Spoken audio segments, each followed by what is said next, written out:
নমস্কার সকলকে। আজকের রেসিপি বিহারের ফেমাস লিট্টি চোখা।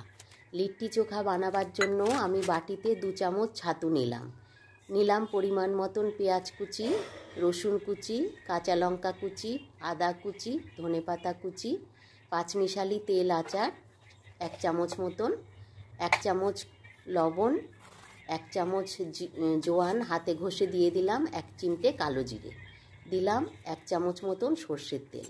এবার আমি সমস্ত উপকরণগুলো ভালো করে হাতের সাহায্যে মেখে রেখে দিলাম। এবার আমি বেগুনটা পুড়িয়ে নিচ্ছি।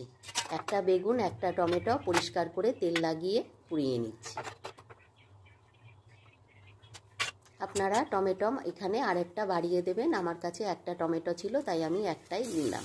এখানে আপনারা 2-3টে টমেটো ব্যবহার করতে পারবেন।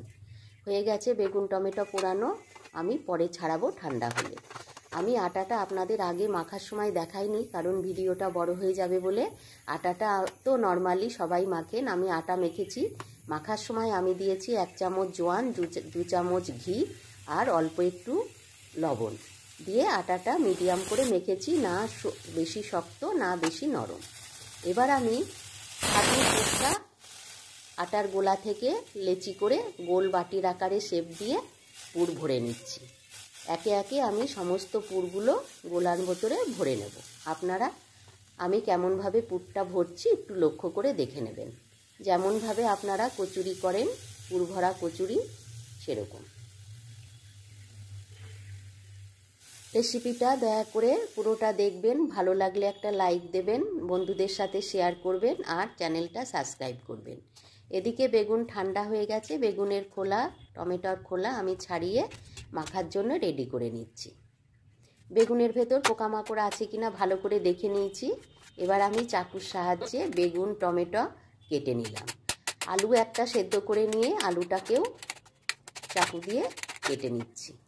এবার আমি পরিমাণ মতন লবণ দিলাম পেঁয়াজ কুচি, কাঁচা লঙ্কা কুচি, রসুন কুচি, আদা কুচি, ধনেপাতা কুচি আর 2 চামচ তেল দিলাম। দিয়ে ভালো করে আলু বেগুন টমেটো একসাথে ভালো করে চটকে মেখে রেখে দিলাম।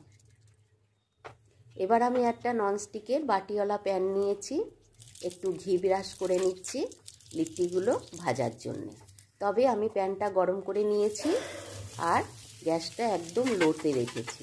এবার আমি ঢাকা দিয়ে লো হিটে লিট্টিগুলোকে উল্টে পাল্টে ভাজা করে নিচ্ছি।